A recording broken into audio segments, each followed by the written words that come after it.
Hello and welcome to the May 4th Hemp Show powered by CannTrade. My name is Mark Restelli. I'm the CEO of CannTrade and the host of the Hemp Show.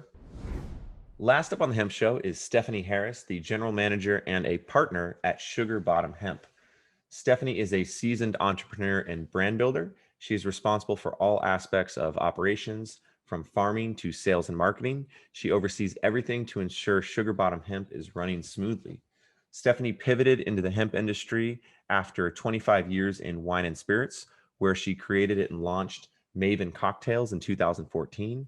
It was a brand ahead of its time that mixed super premium wine with vodka and sold it in a sophisticated single-serving bottle. Stephenie created a stir with her launch of Maven, appearing on broadcast outlets such as MSNBC and Fox Business to discuss her disruptive brand. Thank you very much for joining us today, Stephenie, and welcome to the Hemp Show. Awesome. Thank you so much for having me, Mark. This is great. Thank you. Excellent. So it looks a little cloudy out there. And as I know because our previous conversation, and I mentioned you were out at the farm, Yes. which you have. And so I guess to kick things off, can you tell us about how you got into the hemp space and ultimately how that led you into growing and where you're at right now? Yeah, absolutely. So as you mentioned, and thank you for the intro and the time to talk with you and everyone else about Sugar Bottom Hemp. I kind of circuitous route to get to hemp. I was in the wine business and started my brand Maven. And sadly, as that was launching, my wife was diagnosed with early onset dementia. And I couldn't, as I needed to pivot and make some changes with my cocktail, I couldn't raise that next round of funding just because I was spread very thin and my wife declined very quickly. And so I needed to take care of her. And in that care, I came across CBD as a vehicle for me to deal with my stress. And fascinatingly enough, it really helped her. And she just became so much more animated and, just wanting to communicate so much more freely. And so it was truly great for her. It was great for me. And so when it's time to get back to work, I had an opportunity to work with someone in the cannabis space in California and assist them in the operations and getting their license approved and just the setup A to Z, track and trace, you name it. I had a hand in helping them craft their business, delivery business. And through that process, I realized I wasn't going to move to California, but I'd really like to be involved in the CBD hemp business because I was having tremendous benefit from it. So I had created an e-commerce site and in the subscription model, but realized I needed a little bit bigger engine behind me. And about the same time, I heard that a neighboring farm to my parents in my hometown were growing hemp. And I kept coming down to see what they were doing and got involved out in the field and, all aspects of what they were going through. And towards the end of the growing year, after harvest or during harvest, I met the owner of the farm, Fred Hagen, and he liked what I had done on the brand building previous to this point. And they really had no vehicle to monetize the business. And so he brought me in to monetize the business, create the products, do all the brand development. And so, I took what they had in the field and I created everything we have today. So that was in 2019. We grew again 20 acres of hemp outside last year. And at that, I had a hand in every aspect from, running the tractors. We have clay soil here. And in this field, it's about 4 acres, but we had to break up the fragipan and really create a root zone. And so we were crazy. We dug a trench in each of our rows and then tilled and did plastic on top of that and planted from there. And so, it was a tremendous amount of work and time. This is a 4-acre field here. Below it on the far side, we had another 4 acres, and then down over there we had another 4 acres, and then across the street we had another probably 3 acres that we farmed. And so we had to put up the deer fence. I mean, you name it, start to finish. It all happened in 14-hour days last spring. So it was really quite a lot of work, and just awesome. A truly awesome experience, because we grew quite a lot, and everybody has little hiccups along the way, and we learned from those hiccups, and it was amazing. Deer, Right. We had a tremendous challenge with the deer. They loved our CBG. They could have Sorry. cared less with our CBD. Stephenie, I'm just laughing because I don't know if you were on 2 segments ago, but or when I was just talking to Joe about the deer took out Yes. my first harvest, or my first crop plant. I think I had like 10 plants when I was 13, and they took Yes, them out. that's why I mentioned it, because we had these young gals working for us, and I'm like, why aren't they growing out there? They're looking awfully short, and they just they didn't want to tell me because it was so bad. And then we got fixed the fencing. We worked with the game commissioner. We cleared out the deer and resurrected that crop, which was the way you say you worked with the game commissioner and cleared out the Yes. deer, that leaves a lot of that makes my mind wonder how those deer got cleared out. We have a very active team of hunters here on staff, and that's what we needed. They needed to be employees. We had to navigate the system, and then we got the fence back up, and they got in the course of 3 weeks we got like 18 deer. It was pretty amazing. Nice. So you guys were eating good back then. Yes, and I have to tell you, the back straps, the loin, holy smokes, it was so delicious. So oh my goodness. So we need to send some more deer in there. So we need to get some more deer in there so you can send me some awesome back straps pretty soon here. No more deer.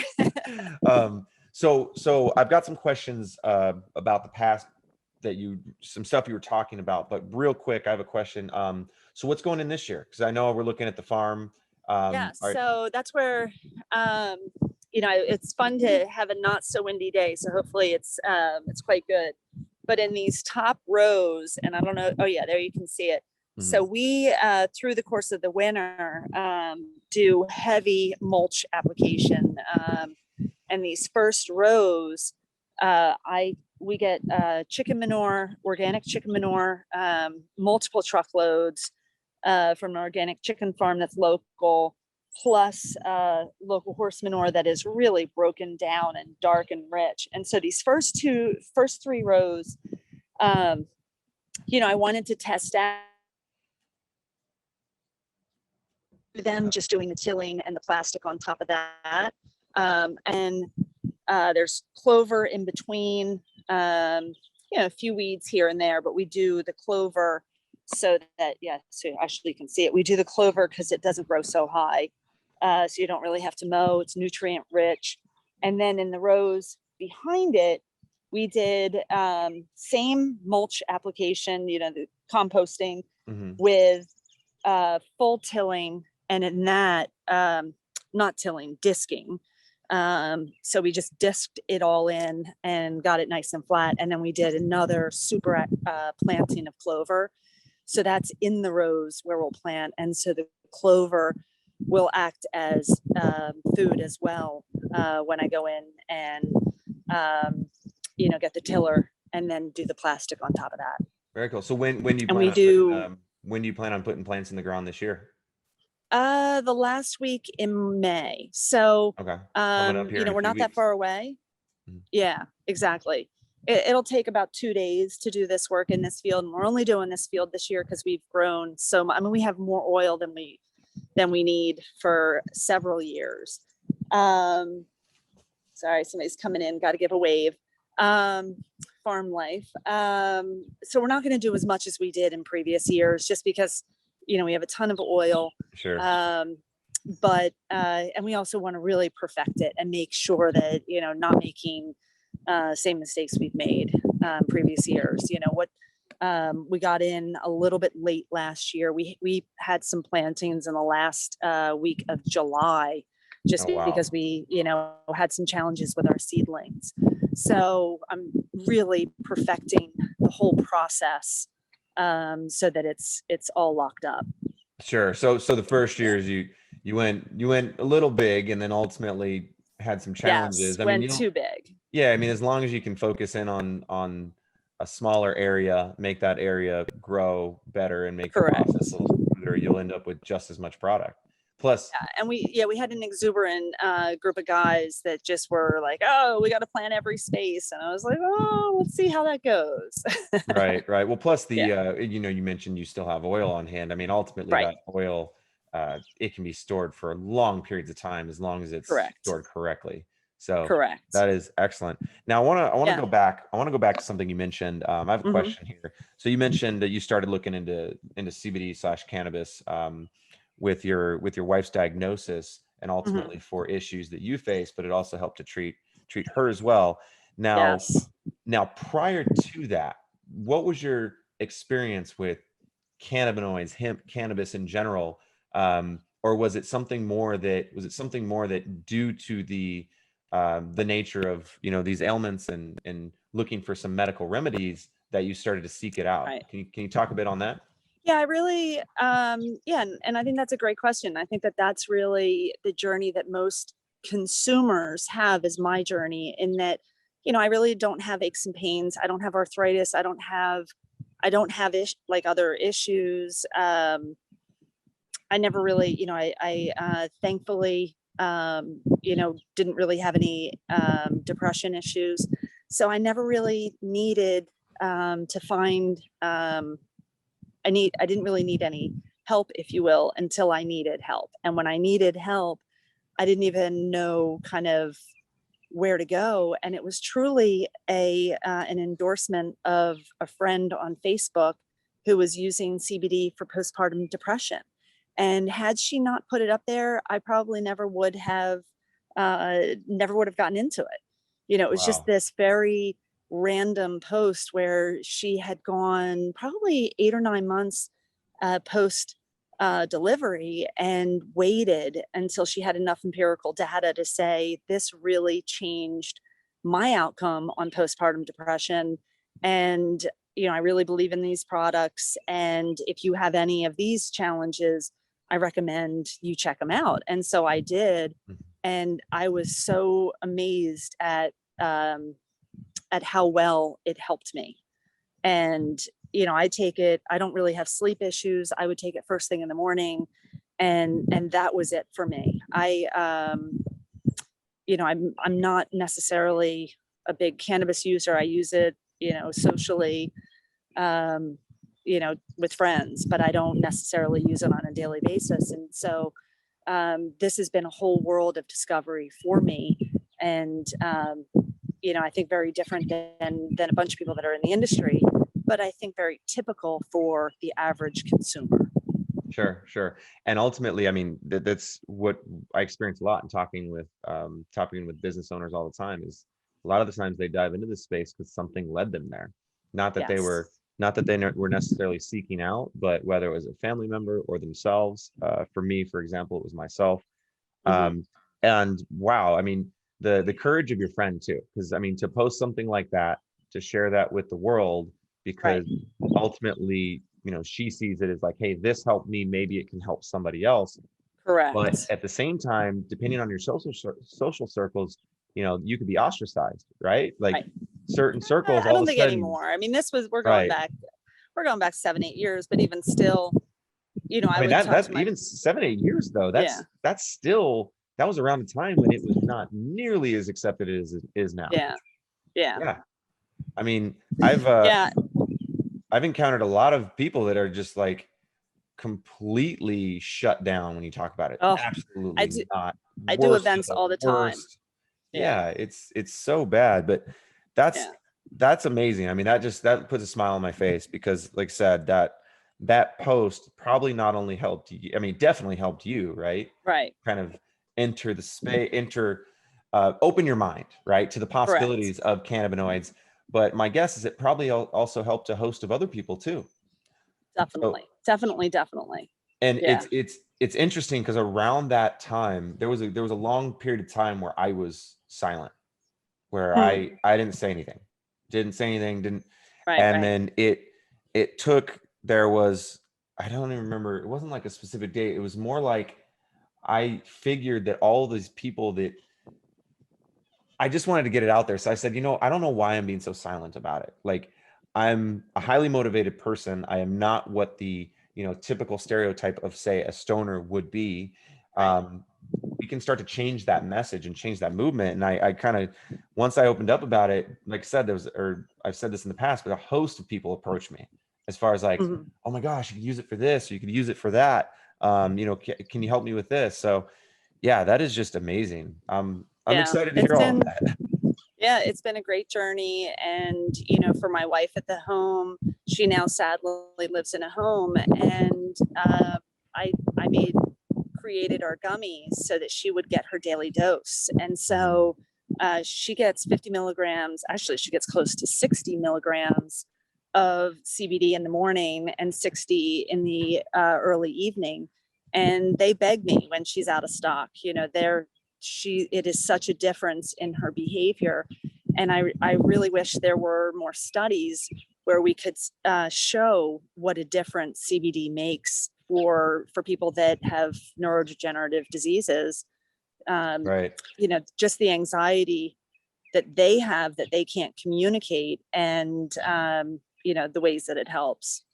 I was just on a long deep dive conversation with Dr. Babone, and he was talking specifically about a study that he was involved with related Mhm. to how cannabinoids, CBD specifically, can affect Alzheimer's. So Oh, good. it was, it was very, very positive as far as the results they were seeing. So Hmm. definitely something that I need to share with you and get you in touch That with would be Dr. great. Babone.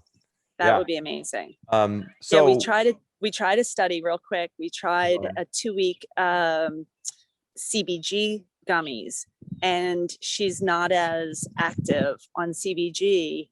It still has CBD in it, but the CBG didn't have the desired effect that I thought it would. So I thought was that was amazing. was the study something personal, or was it like an Oh, actual? yes, totally. Yeah, no, Okay, I because just, yeah, that was going to be my question. I was like, I was wondering, because remember some of these studies, right? You have double right, blind and you're going to have placebo. So I'm right. like wondering if she had gotten the placebo. No, I gave her 2 weeks worth of CBG Okay. and CBG gummies that had CBD in it. It was a half dose of CBD with uh, it's like 20 milligrams of CBG with 10 milligrams of CBD per gummy. And she just was not as animated and chatty Hmm. on those as she is on the straight CBD. Sure, sure. Yeah, I mean, Yeah, ultimately, everybody talks a lot about the entourage effect, right. and the fact that the cannabinoids work in tandem with the terpenoids and Hmm. all of the above. So, um, Turn it back down. distilling some of these products down to one specific cannabinoid could Right, potentially have much less efficacy than if it just had a little bit of THC in it or something right, like that. right. Obviously, tons of studies need to be done, and they're in the works. So it's Yes. only a matter of times, within 10 years from this day, there will be a host of studies that help to kind of shine light on how it's actually affecting the mind, the body, and all of the above. Yeah, I hope so. Now, one of the benefits of going last on the Hemp Show is that we don't really have a specific time constraint. So we're already well over our time. Oh my goodness. But one of the things we didn't talk about was the products. Oh yes. Ultimately, before we jump off here, I want to hear about the Sugar Bottom Hemp products and what you've Awesome. got. Thank you. I appreciate that. So we do a full line of tinctures. Where are they on the Oh, you've camera? got There them we with go. you. See, Yeah, so I have I some with also me. didn't. Well, I didn't expect you to have them with you too, because you've been out on the farm this entire time. Exactly. Well, it's funny because I'm doing a pop-up sales event, and so I have most of my inventory there, my labeled inventory, and Okay. so I have things here in storage. And so we do 3 different levels on our tinctures. We're changing what is getting extracted this year will be CO2. What we extracted last year was ethanol. We post up all of our COAs online, and our solvents are incredibly minuscule. Like, our guys were awesome. They were really clean. They were really effective. But we're just changing it up to see if we get a different product and what that is between the two. So what we have for sale right now are 3 different levels of tinctures, actually 4. So we do a 250 milligram for pets that is bacon flavored, and then 500, 1,000, and 1,500 that are these. And I have a whole bunch of them that are not labeled, so I can white label them for anyone. And then we do 2 different paint options. The first one is our salve. Our salve it may be tiny, but it is mighty. That's an ounce with 500 milligrams of CBD in it. I like the name you laid out there, tiny but mighty. Yes. Seriously, that should be considered one of the salve's names, tiny but mighty. Tiny but mighty. I can do that. What's really awesome about this is that it has willow bark and arnica in it, as well as the 500 milligrams. And so it works on contact for pain, which is great. And then we do a 750 milligram roll on. And so I'm just showing you one without a label, so you can see how easy it is for us to white label for other people. And that's pretty good. And then we have the pet treats. Again, I can white label these for anyone. This label says 60, but we do 30 in a pack. What makes our pet treats different is that they are 10 milligrams each of CBD with tryptophan and ginger and chamomile, and it really, it works. They definitely are very effective. Okay. I'm gonna have to get some to try out. One of my dogs is a psychopath, so. Oh wow! Okay, I have a Belgian Malinois. I can help you with that. And every Belgian Malinois is some level of psychopath. Which makes them really good. Is that it's for sledding, but as a sled dog. No, you're thinking of a Malamute. Oh, okay. Malinois is the police dog style with with the black face. Yes, they're very handsome dogs. Yes. Oh yeah, that's what makes them good protection. Gorgeous. Yeah, nice. He looks so sinister too. Like obviously he hates all delivery people. I mean, he's extremely friendly, but just the way he looks the part. Yeah, he knows he can take them at any time. Possibly. That's awesome. Excellent. What I don't have up here are our gummies, and that's called a pâté de fruits, because we didn't buy the gummy machine yet, and I didn't want to farm it out. I couldn't really find anyone to farm it out in Pennsylvania. So I have a top pastry chef in Philadelphia who makes these for us. And essentially it's a jam square. It's 20, our label says 25 milligrams. It's really 28 milligrams of CBD in each one. And they really do the trick on sleeping.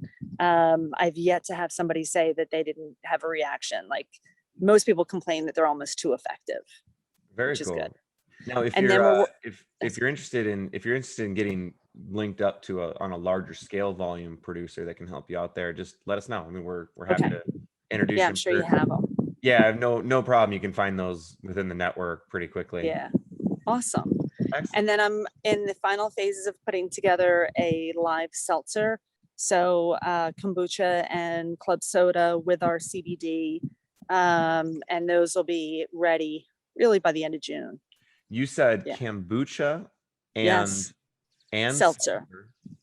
Wait, so club I guess soda. I'm not. So it's kombucha is just soda CBD. Yes. Okay, I have a friend that will blow his mind if and when you get that product out, and I have no doubt that he will want to talk to you specifically. So yes, definitely keep us in the loop when you get that product finished. I'd love to have you back on here. I mean, that sounds amazing. Sorry, my mouth started watering a little bit when you said all that, but 100%, Because my it's so friend's mind will be blown. flavorful. Huh? You know, everybody's coming out with these regular seltzers and they have no flavor. And Right. what we all love when we eat is flavor. And I didn't want to do a soda that was laden with all the sugar. I wanted something that people are drinking on a daily basis for their health. And why not tie our two favorite things in together? And so, and I have an amazing brand that's working with us. She's one of the best brands in the Mid-Atlantic. I'm really psyched. Very cool. Yeah, that So, the friend I'm speaking of, I'll shoot him a mhm. text message right now. Every time he comes over to my place, or every time I'm talking to him, he's got a kombucha and he brings over like 2 or 3 extras just in case that one runs Yes. out. So, Yeah. and he's obviously heavily embedded in the cannabis world as well. So I have no Nice. doubt that he'll be excited. Awesome. Well, good, Cool. good, good. I can't wait to send you some samples. Very cool. I definitely want those. So this was excellent. So I'm gonna go ahead and wrap it up, and then we're gonna have to get you on the deep dive as well. That'd be awesome. Thank you so much. Appreciate the opportunity, Mark. Thank you. Excellent. If you're interested in connecting with Stephenie and Sugar Bottom Hemp, please add them to your network on CannTrade. You can also place orders and ask questions directly from the Sugar Bottom Hemp wholesale store, posted in the webinar chat, also in the CannTrade feed, and in the podcast and YouTube show notes. Thank you so much, Stephenie. And Yay. you got to get you time. I think it's time to get out of that field now. Yeah, I got to get back to work. Cool. All right. Have a great Awesome. day. Thank you. You too.